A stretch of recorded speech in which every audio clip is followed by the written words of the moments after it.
Hi guys, welcome to yet another Lead Coding Vlog. Without wasting much time, let's jump into this coding session and see what's the challenge for us today.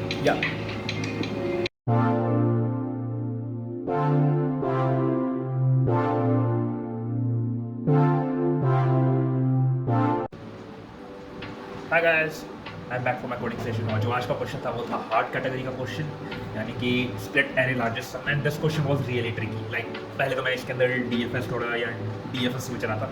DFS could have work, पर उसकी complexity बहुत ज़्यादा हो जाती है and DP में convert करने का कुछ तरीका दिख नहीं रहा था उसमें. Maybe we will see discussion करना कुछ बनता है. Anyway, I had to look into this solution because आपको मैंने बताया था, अगर आपने स्पॉट के क्वेश्चन किए हैं तो उसके अंदर एक क्वेश्चन है काउ करके या बैनाना पिक करने वाला एक क्वेश्चन है लीड कोड में. So those are binary search के स्पेशल यूजेज वाले क्वेश्चन है. तो ये क्वेश्चन भी एक्चुअली बाइनरी सर्च का था. Now I had a idea but I didn't had much clear thought process, तो I took some help from the discussion forum as well. तो समझते हैं इस क्वेश्चन में क्या है. देखो, इस क्वेश्चन का मतलब इतना है कि आपको एक नंबर दिया है m और आपको एक एरे दिया है. उस एरे को m सब एरेज में डिवाइड करना है सच दैट कि जो सम ऑफ एरे है वो मिनिमाइज हो जाए. ठीक है, तो सब एरेज का जो सम करोगे वो मिनिमाइज होना चाहिए. तो ये कैसे करोगे? तो देखो, इसके अंदर जो फर्स्ट थिंग आपको देखनी है, आप बोलोगे सॉर्टेड तो है नहीं, तो बाइनरी सर्च कैसे लग सकता है? देखो, यही बात है. बाइनरी सर्च क्वेश्चन के अंदर हिडन होता है और वो कैसे लग सकता है वो आपको समझने की ज़रूरत है. सब एरेज का सम क्या होता है? अगर आप ध्यान से सोचोगे, आपने 2 पॉइंटर के बहुत सारे क्वेश्चन किए होंगे, आपको पता होगा. अगर मैं आपको ये बोलूँ कि ये एरे है अगर, और मेरे को इस पार्ट का सम चाहिए, तो आप ऐसे एक लीनियर सर्च भी कर सकते हो, है ना. और एक और तरीका होता है प्रीफिक्स सम करके, कि आप D of J minus D of I लगा के भी उतने सब एरे जे और आई के बीच का जो रेंज है उसका भी सम निकाल सकते हो. करेक्ट है ना. एक वो तरीका होता है, वही टेक्निक इधर यूज़ होनी है. तो बेसिकली अगर आप एक तरीके से सोच लो कि आपके पास एक एरे हो जिसके अंदर एक्चुअली नथिंग बट प्रीफिक्स सम सारे स्टोर्ड हो. लेट्स सी क्या होता है. 7 9 14, करेक्ट. 7 + 2 9, 9 + 5 14, 14 + 10 24, 24 + 8 32. कूल है ना. ये मिल गया. अब अगर आप देखोगे एरे सॉर्टेड हो गया. करेक्ट, यही तो खासियत है प्रीफिक्स सब की. एरे सॉर्टेड है, इसके ऊपर आप बाइनरी सर्च कर सकते हो.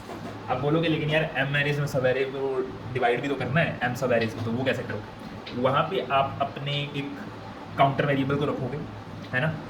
और उस काउंटर वेरिएबल और जो आपका जो मिड है वो आप अपने इन प्रीफिक्स सम एरेज के नीचे रखने की कोशिश करोगे कि आपको मिनिमाइज़ करना है उस हिसाब से. और उसी हिसाब से आप अपने काउंट को भी मैनेज करने की कोशिश करोगे कि आपका जो सब एरे का काउंट है वो कितना हो गया. किसी भी केस में अगर आप ऐसे डिवाइड कर रहे हो कि आपका जो काउंट है वो m से ये हो गया, यानी कि हाँ m से बड़ा हो गया, तो आप बोलोगे कि ये तो पॉसिबल ही नहीं है. m से अगर ज़्यादा सब एरेज डिवाइड हो गया, क्योंकि आपको वो पिक नहीं करना था. करेक्ट. तो आपको बेसिकली उस टाइम पे अगले आइट्रेशन, अगले कॉम्बिनेशन के लिए चेक करना है. नाउ सी द थिंग क्या है. देखो, आप एक्चुअली क्या कर सकते हो, ये आपको प्रीफिक्स सम मिले हुए हैं और एरे आपका ये है. आप मिड अपने सम ऑफ जो सम निकला है ना उसको एक्चुअली आप वो कर सकते हो, क्या कहते हैं, उसके ऊपर बाइनरी सर्च कर सकते हो. यानी कि 7 और 32 है, 32 + 7/2 कर लो, it becomes 39/2. So 39/2 is nothing but it is close to 19 ही होगा बेसिकली, है ना. हाँ, तो 19 आएगा. सो आप जो बाइनरी सर्च अब करोगे, आप वहाँ करोगे जहाँ पे आपका 19 के क्लोजर होगा सब. करेक्ट. तो वो कहीं ना कहीं 14 और 24 के बीच में पड़ता है. करेक्ट है ना. तो अब आप जब बाइनरी सर्च करोगे, आप क्या कहते हैं, चूज़ कर सकते हो कि मैं अगर सम करते हुए जाऊँ अपने एलिमेंट्स का, वो 90 के नीचे कहाँ तक है. अगर 90 के नीचे है, I will keep on considering for now. ठीक है. और जहाँ पे 90 के ऊपर हो गया, मैं अपने एरे को स्प्लिट करने की कोशिश करूँगा और काउंट को इंक्रीज़ कर दूँगा, क्योंकि मेरा एक सब एरे बन गया होगा बेसिकली. करेक्ट. तो वो अब क्या करो, अगर एक सब एरे डिवाइड हो गया तो अब आपने पॉइंटर को उस हिसाब से मूव करोगे, क्योंकि आपको पता लग गया ना कि 19 के नीचे तक मैंने कर लिया, तो अब मेरे को एक्चुअली राइट साइड में चेक करना है. तो उस हिसाब से आप अब अपने पॉइंटर को इधर 10 से शुरू करो. 10 से सम करते हुए चलो, 10 + 8 18. ऐसे अब 2 हिस्सों में आपका एरे डिवाइड हो गया. ऐसे ही मान लो कि आपको 3 मिनट डिवाइड करने बोला था, सच दैट 3 में आपको एरे डिवाइड करने बोला था, ठीक है। तो 3 में अगर करने बोला था 19 है, तो कहीं ना कहीं कभी आपको जाके 7 2 एक शुरू किया इटरेशन में कुछ इस तरह का एरे दिख सकता है, 7 2 एक 5 और एक 10 8, करेक्ट। इसमें आपको 5 मिनिमम दिखेगा, वैसे ही आपको अलग अलग कॉम्बिनेशन दिखेंगी। आपको उसके अंदर करना कुछ नहीं है, आपको उसके अंदर मिन जो सब एरे मिल रहा है आपको वो पिक करना है जिसका सम मिनिमम, ठीक है। तो ये थोड़ा ट्रिकी हो जाता है समझाना, लेकिन उम्मीद करता हूँ कि आपको ये थोड़ा सा जो ट्रिकी पार्ट है वो समझ आ गया होगा कि क्या है। हाँ, एक चीज़ आपको देखनी है कि अगर वो स्प्लिट हो सकता है, मतलब आपका जो एरे है वो स्प्लिटेबल है उस मिड सेक्शन पे, या तो वो मिड सेक्शन जो मिला था वो आंसर पॉसिबल है, करेक्ट, वहाँ वो पॉइंट जो है वो पॉसिबल है आंसर के। अदरवाइज क्या कहते हैं, आपका ये हो सकता है, अगर वो पॉसिबल है तो आप अब घटाने की कोशिश करोगे, करेक्ट। आप बोलोगे चलो अपनी प्रॉब्लम को और मिड जो मिड है उसको ये हाई बना के अगले उस बड़े सब एरे में जो आपको आंसर मिला उसको और शॉर्ट करने की कोशिश करोगे, ठीक है। अगर पॉसिबल नहीं है तो आप अपने मिड आप राइट साइड में शिफ्ट करने की कोशिश करोगे, तो अपने लो को आप सेट करने की कोशिश करोगे। तो ये कंसेप्ट है इस क्वेश्चन का। इट्स बिट ट्रिकी, और क्योंकि मैंने भी थोड़ा थोड़ा अभी समझा है, और मेरे को जो सबसे टफ पार्ट यही लगता है इसके अंदर, this is not a tough part कि आपको ये आइडेंटिफाई करना है कि कौन सा एरे किधर स्प्लिट हो रहा है, because this is a decent logic. तो द मेजर लॉजिक है कि आपको हाई और लो कैसे सेट करना है, वो बाइनरी रिसर्च में सबसे डिफिकल्ट पार्ट होता है। तो वो अगर आपने एक बार डिसाइड कर लिया है तो उसके ऊपर आपका ये जो प्रोग्राम है वो एक्सेप्ट हो जाएगा। तो एक बार देख लेते हैं कि मेरा जो मैंने कोड लिखा है वो करता क्या है, जस्ट एन ओवरव्यू।